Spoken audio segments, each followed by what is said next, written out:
qual a importância da sua família na sua profissão e como você consegue conciliar tantas funções e responsabilidades e dar conta de cuidar da sua família? Olha, a função da minha família é vital. Eu acho não, tenho certeza que se a gente não tem família, falta uma base. E então a gente sempre tem que pensar neles. O que muitas vezes é difícil quando você tem que conciliar trabalho e família. Então, hoje em dia, a função de coordenador de rádio, TV e internet e de outros cursos, no momento, tem uma demanda muito maior. Mas eu tento me obrigar em alguns momentos, ou chegar e falar, não, peraí, agora eu tenho que ficar com a minha família. Então, porque senão a demanda ela vai continuando, os alunos perguntando coisas, funcionários, ou professores, é todo mundo precisando de algum apoio e eu tendo que dar essa infraestrutura. Então, criar uma logística muito grande e também saber um momento de parar. Não é fácil, não é fácil mesmo. Tanto que às vezes eu me seguro e falo, opa, peraí, deixa eu dar uma segurada aqui que já passou meu horário de trabalho. Porque eu gosto do que eu faço. Então, isso faz com que acabe consumindo mais do que deveria. Então eu tento às vezes me segurar falando, calma que agora eu preciso me dedicar a eles. E eu tô com os bebês tão pequenininhos e tal, meus filhos são gêmeos e precisa também de uma atenção maior. E eu falo, eu tinha uma vida, depois que eles nasceram é outra, porque você tem a vida de solteiro, você tá com seus pais, depois disso você casa, e a partir do momento que você tem filhos, no caso 2, a logística muda completamente, até horas de sono, ou a questão, por exemplo, de preocupações que você passa a ter, de alimentação, de dar o melhor para eles. E também eu felizmente tenho uma companheira incrível, a Marcela, que é professora também, e ela dá um suporte grande. Uma mãe de primeira, aliás, que eu tenho muito orgulho de estar ao lado dela, já tinha como marido e agora como pai e continuar como companheiro. Se Deus quiser, por muitos e muitos anos. E aí o que acontece é que, do ponto de vista da área, Marcela é jornalista, mas assim, minha família começou em 53 com meu tio. Era isso que eu te pergunto. E a televisão começou em 50. Desde então, a família continuava na área, isso ajuda muito, mas, por exemplo, tem algumas questões que não pode trabalhar na mesma emissora, isso é muito comum. Meus irmãos, por exemplo, um trabalha na cultura, às vezes no SBT, aí tem que depender também, para não ficar chocando um com o outro, nesse sentido de mesma emissora, etc. E o outro trabalha na Record. Então, eu brinco, o bom é que sobrou para mim a Globo. E a Gazeta, que eu sempre gostei. Sim. E esses projetos especiais que aí eu posso como pessoa jurídica, fazer parte de qualquer uma delas. Então, é um pouco diferente. E aí, minha mãe também foi produtora de televisão. Então, eu fui vivendo isso desde pequeno. Desde que eu nasci, aliás, eu até brinco que até antes disso, porque a primeira vez que eu entrei numa emissora eu estava na barriga. Minha mãe estava visitando meu tio. Então, numa emissora. Então, eu fui acompanhando também a evolução da mídia de uma forma muito mais próxima. Meu avô era jornalista, meu bisavô também. Então, a comunicação está na família desde o século XIX. E continua.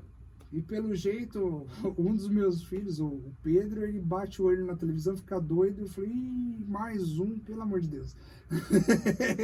E será que os seus filhos vão seguir sua carreira? Eu vou deixar que eles escolham o que eles querem. Eu já tenho, por exemplo, sobrinhos que estão na área. Sim. Porque quando você conhece o ambiente como um todo, nossa, tem alguns que dizem a cachaça. Cachaça, porque diz que cachaça vicia, né? Eu não tomo cachaça, mas eu conheço essa história. Mas eles falam, não, é a cachaça, é uma coisa que você fica envolvido de tal forma que você não sabe, tem muita gente que entra em depressão depois que sai da área. porque trabalhou muito tempo e aí foi desligado e não teve mais oportunidade. Sim. Então, é uma área que é muito gostosa, porque tem essa coisa de um ajudar o outro.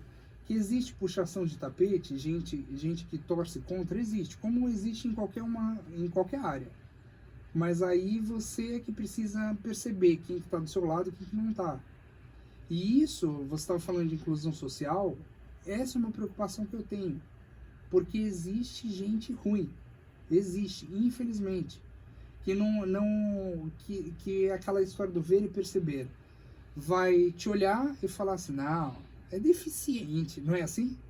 É deficiente, não contrata, não. Aí agora vão ter outros Já vi que... muita história dessa coisa. Porque eu acho muito importante o esquema de cotas.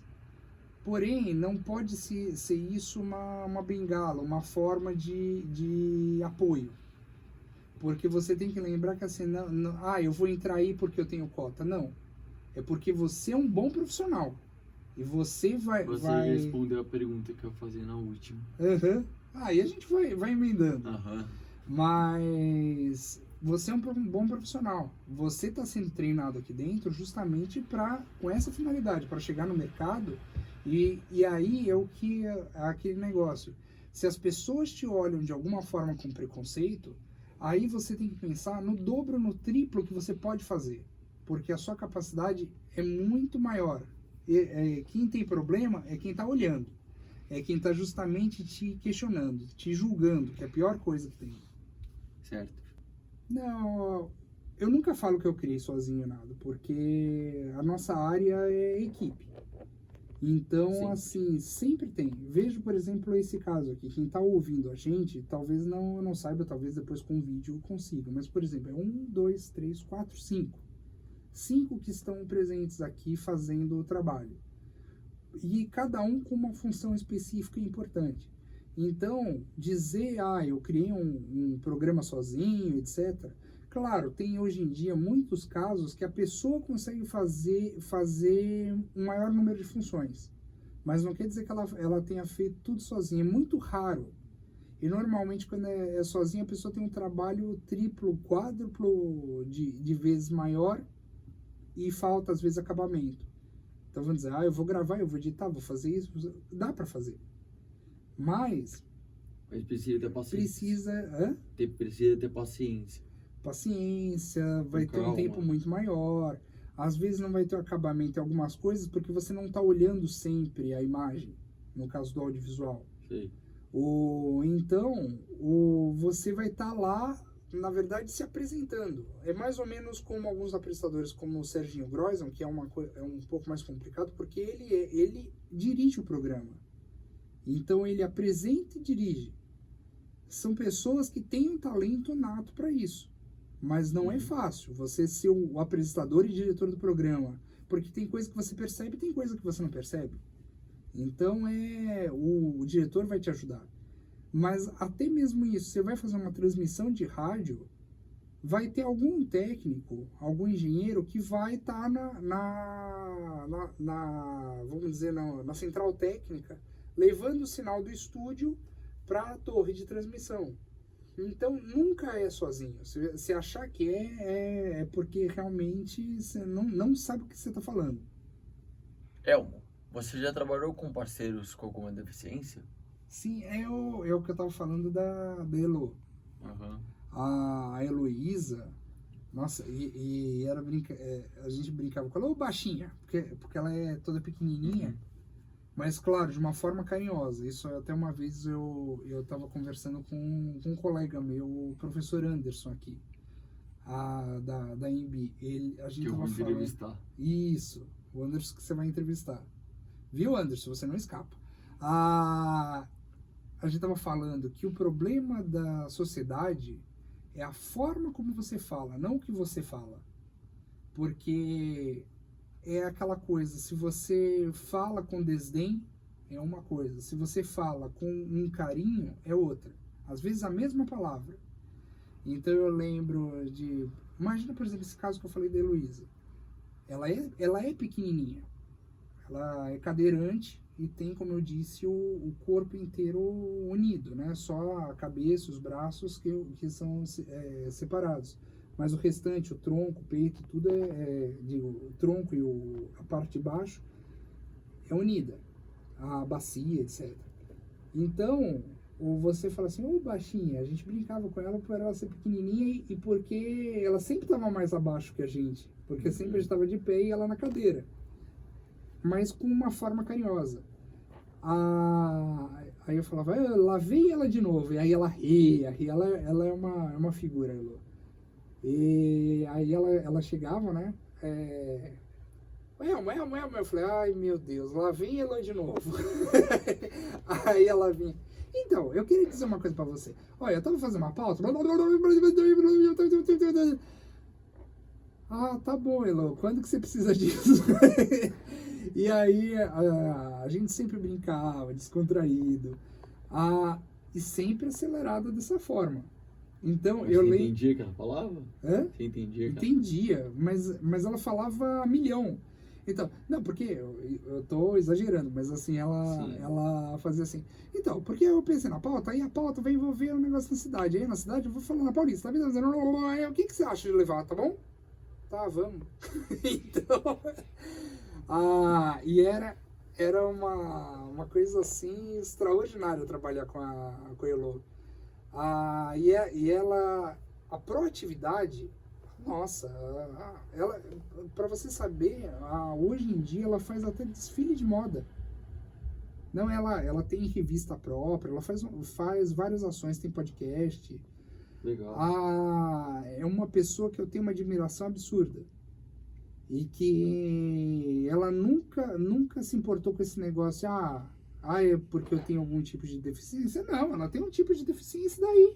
Não é deficiência. Ou porque ela faz as atividades normais. E outra, até falar isso, são atividades normais mesmo? Será que a gente pode dizer e julgar o que é normal e o que não é normal? É como eu estava falando dos extremos, né? A gente tem muito disso. O que é o certo e o que é o errado? Não tem certo e errado. Como eu falei, o obeso, o magro, a mulher, o idoso, a criança. Gente, são tipos. São perfis diferentes. Mas no fundo somos todos iguais. Então é importantíssimo. E, gente, eu tiro o chapéu, porque realmente ela nunca se abalou com preconceito. Pode ter se abalado há muito tempo. Detalhe, também tinha uma outra coisa que eu lembro dela falar muito. Ela é nordestina. Então eu falava, não, mas nordestina, meu sotaque, não sei o quê. E daí? O importante é que ela estava bem, e de bem com a vida. Se você não tiver de bem com a vida, você não é nada. Você tem que estar bem consigo mesmo lá dentro. Fazer coisas que você goste e ter principalmente uma coisa importante que é chamada sonho. Meta de você transformar esses sonhos em realidade. Isso é muito importante, é algo que eu valorizo muito nos alunos. Quando o aluno chega para mim e fala assim, eu tenho um projeto. Que projeto que é esse? E aí a gente começa a falar, por exemplo, me inclui aqui. Aí. Inclui aí. Tá vendo? Quase que eu... Não, é que aí é que eu estou aqui. Então, me inclui aqui e aí. Aí você que está ouvindo a gente. Mas é bem isso. Os projetos, eles têm que ir nascendo e pensar na possibilidade de um projeto não ficar apenas na universidade, ele crescer para outros caminhos. Evoluir, ganhar mais apoios, patrocínios. Isso aí, gente, se motiva porque é importante ter patrocínio, sim. E pensar fora da caixinha, não achar assim, porque as pessoas falaram isso que não vai poder ser feito. Ou vai ser feito dessa forma porque é só a única que eu conheço. Não, se for assim o mundo não evolui. Você sabe como o curso de Rádio TV Internet surgiu? Eu não vou te dizer especificamente, eu vou saber mais pelo que me disseram, porque eu sou da segunda turma do curso de Rádio TV aqui em Morumbi. Lógico. Então eu lembro um pouco dos alunos do primeiro ano. Isso foi... Eles começaram em agosto de 99 Eu entrei aqui no dia 21 de fevereiro de 21 de fevereiro de 2000, a virada já para os anos 2000. E foi uma emoção enorme, porque assim, falar que eu ia fazer em Morumbi, o meu irmão já tinha feito em Morumbi em publicidade, em 88. E foi a primeira vez que eu entrei aqui, eu ajudava, assim, vamos dizer, tinha uma gravação, precisava de alguém para participar dessa gravação, pega aquele menino lá, o irmão do Arthur. Aí eu sempre ia ajudando em, precisa fazer figuração, precisa isso, precisa aquilo, pega ele, traz ele aí para fazer parte. Aí primeiro era a Vila Olímpia, depois, quando eu fui estudar, primeiro Vila Olímpia, porque existia um negócio chamado que era tronco comum. O tronco comum era o curso, disciplinas que eram comuns para todas as áreas. Legal. Então era assim, vamos dizer, filosofia, como tem hoje, que é ética na comunicação, a disciplina, que herdou o conteúdo de filosofia. Sim. Ele pegava isso e a gente tinha estudante de publicidade, de jornalismo, de rádio e TV, e depois separava. Aí, poucos anos depois, o curso passou a ser só rádio e TV, mas antes era comunicação social com habilitação em rádio e TV, tanto que no meu diploma está dessa forma. Eu saí daqui em 2003, o Campus Paulista não existia. Quando eu entrei na Vila Olímpia, aí em 2001 eu fui para a Moca, e aí eu já estava em rádio e TV.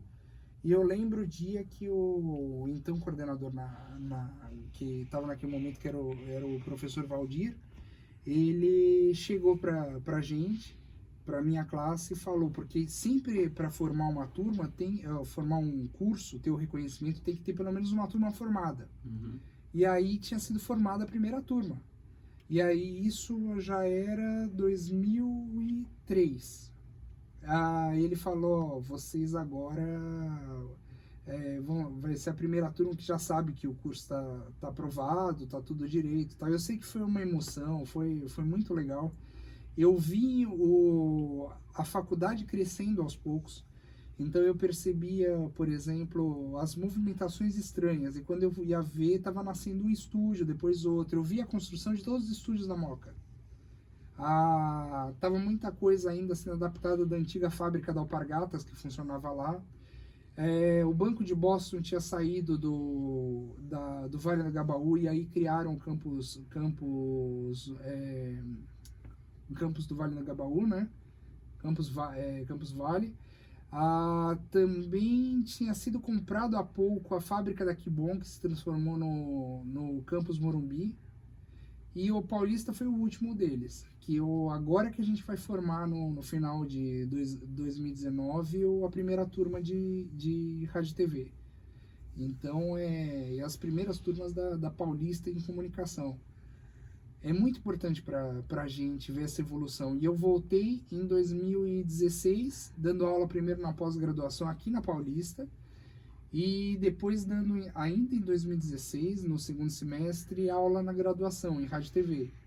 E foi uma emoção muito grande, porque assim, é você voltar no lugar de onde você saiu, como aconteceram com vários professores daqui, como o Daniel Gâmbaro, o Anderson Gonçalves, o Ale Marino, né, o Alexandre Marino. Estive lá com ele. Então, são professores que passaram, a Thaís Saraiva, a Fernanda Manzo, que não está mais na Embi, que agora está na Itália. Todos eles foram ex-alunos que se transformaram em professores depois de um tempo. Alguns diretamente, assim, pouco tempo depois. Eu ainda fiquei bastante tempo fora. Eles brincam comigo que eu sou dinossauro do curso, porque de todos os professores eu sou o aluno mais velho, né? De todas essas turmas. Então, dos 20 anos do curso que se completaram agora em agosto de 2019, eu tô 19 anos e meio dentro desse universo da Embi em rádio e TV. Qual foi a mudança ocorrida no curso e quais as vantagens e desvantagens? Algumas mudanças tiveram adaptações. E aí tá acontecendo um momento de transição. Por quê? Porque agora a internet ela vai ter que ser defendida o curso inteiro. e por conta disso, ela estar mais presente através de núcleos, através de oficinas, através de projetos e nas disciplinas em si de ponta a ponta. Não ficar só na teoria que a gente tem na internet. E aí voltaram com 2 disciplinas com outros nomes. Uma é casting, que é a antiga direção de atores, que é diferente da que existia antes. Por isso assumiu um outro nome. E outra que é diferente também de oficina de criação, que é a projetos de inovação em rádio e televisão, que é justamente algo que eu sempre me preocupei muito e que a Laura trouxe de volta, que é o seguinte: você cria o produto, criou o produto, e depois, como é que você vende? Como é que você concorre num concurso? Que leis você vai utilizar que sejam importantes para tocar esse projeto? Então, o projeto de inovação ele ajuda muito e está antenado com essas modificações também da internet, das novas plataformas, o pensar o audiovisual e o sonoro como um todo e pensando no que está sendo criado para essa sociedade atual, a mentalidade atual que a gente tem, onde as pessoas estão inclusive migrando da televisão para outras plataformas, deixando mais a TV aberta, buscando TV paga, depois internet, Netflix, Globoplay, Play Plus, as plataformas. O Now conta? O Now. O Now conta. O Now tá dentro. Por quê? Porque a gente pensa agora em multiprogramação, em várias outras questões que é a nossa era digital. Então, nessa era digital que a gente chama de convergência de mídias, você tem uma mídia conversando com a outra. E junto com isso, aplicações de toda essa mídia. Então, assim, aplicativos que a gente vai ter que pode criar opções ou mudar opções no que você está assistindo, a hora que você quer, ter a sua própria autonomia. Então, assim, ninguém vai ter uma televisão que seja totalmente igual. O seu hábito de consumo está sendo modificado. E a mesma coisa com o rádio, que agora que a gente vai ter um processo maior do rádio digital também. O que o aluno de inclusão ganha na escolha de um curso na área de comunicação? Ferramentas para se autopromover e promover os seus trabalhos, que isso é importantíssimo. Vamos dizer, alguém que tem eu vou contar um caso específico, que isso justifica tudo isso que eu estou falando. Meu tio e minha mãe trabalharam com um cara que chamava Olavo Bastos Freire, era um técnico de televisão, eles trabalharam nos anos 60. No final dos anos 40, esse sujeito, em Minas, na cidade de Juiz de Fora, que é ali perto da Zona da Mata e tal, ele criou a primeira câmera e o primeiro televisor do país, antes mesmo da TV Tupi. Só que qual foi a razão pela escolha do seu Olavo, que só juntava dinheiro e tudo para cuidar das invenções dele? Qual foi a razão para ele começar a gostar disso? Ele tinha um problema muito grande de visão. Então ele pensou que se ele criasse uma câmera, ele poderia aperfeiçoar a própria visão. Então ele enxergaria além. O que é isso mais importante? Aí, seja alunos com inclusão ou não, você tem vamos dizer, uma extensão de você mesmo. De você ter maiores ferramentas para expor o que está lá dentro. Porque nós todos somos cascas. Nós temos uma alma e um corpo. Tem. E o que a gente precisa é justamente nessa alma ela florescer para fora. Então, assim, as pessoas entenderem o que você tem de conteúdo lá dentro que vai ser exposto para fora. Então, como é que você vai conseguir defender essa ideia? Materializar, tornar real algo que você criou. Ou que você quer criar, mas que você precisa saber quais são os caminhos. Então, você sabendo sobre técnica, de edição, de sonorização, produção, etc., como você disse, locução, isso ajuda muito. Por exemplo, o seu programa é uma grande ferramenta para você. Não está te ajudando na aprendizagem? Tá. E de que forma? Uma inclusão? Uma inclusão, sim, mas aperfeiçoando você enquanto profissional. Então você sabe se portar diante de fones, de um microfone, o posicionamento na frente, por exemplo, quando está sentado. Sabe quando a pessoa te dá um sinal, o técnico vai falar assim, ó, agora começou a gravação. Tem os cuidados com a voz. Então tem vários fatores que você vai melhorando justamente aquilo. Você está tirando a casca. Você está pegando e deixando florescer a alma. Isso é muito importante. Certo. Quais as novidades e tendências de mercado? Conteúdo. Como eu falei desse negócio de florescer a alma, é bem essa questão. Se a gente não se preocupar com o conteúdo, não adianta nada do que você está aprendendo. Por quê? Porque até agora, na história tanto do rádio como da televisão, e também a internet entra nesse balaio aí, nesse patamar, nesse clube aí, que é a radiodifusão, se preocupou-se muito com a técnica. Então é assim, se a gente olha as fases da televisão, por exemplo, tem a fase analógica e a fase digital. Na fase analógica, o preto e branco, começou em 1950, depois o colorido, a partir de 1972, e o digital a partir de 2007, sendo que tem o desligamento o switch off, né, da TV digital em 2017. Então você tem aí essas datas, mas repare que é o preto e branco, o ao vivo, depois tem o videotape aí no meio, depois o colorido, depois a imagem digital. Então repare que são evoluções técnicas, mas não artísticas. O artístico é o que sempre vai sobressair. Quanto melhor o conteúdo, quanto mais ele se aproximar e tocar você de alguma forma, melhor vai ser o retorno que você vai ter. Então isso é a coisa mais importante que a gente tem que pensar na nossa área. De você criar ferramentas técnicas, mas que aprimorem o conteúdo que você está colocando nelas. Porque não adianta você ter a melhor máquina, o melhor equipamento e não ter o que colocar nele. Então, imagine produzir um programa, você tem aqui, por exemplo, um estúdio todo e você não sabe que pergunta me fazer. Ou entrevistado que não consegue falar nada com nada, assim, com nexo, e que aí você vai ter que se desdobrar para manter o programa até o final. Então, é muito importante que você aprenda as formas, porque a tendência é isso, a valorização do conteúdo. Se não valorizar, pode ter multiplataformas, multiprogramação, mais alta tecnologia, mais alta definição de imagem e de som, que vai faltar isso. Precisa do conteúdo, porque o consumo ele pode ser feito em linha, né? Quer dizer, vamos assistindo uma programação de TV normal, então um programa atrás do outro, como hoje a gente consegue ver um programa que você quer, na hora que você quer, da forma como você quer, e se quiser você ainda para o programa para assistir mais tarde. Então, sim, isso já mudou. E as pessoas também estão migrando em todos os sentidos. Então, assim, não se fala mais em televisão do televisor. Isso é apenas uma forma de recepção.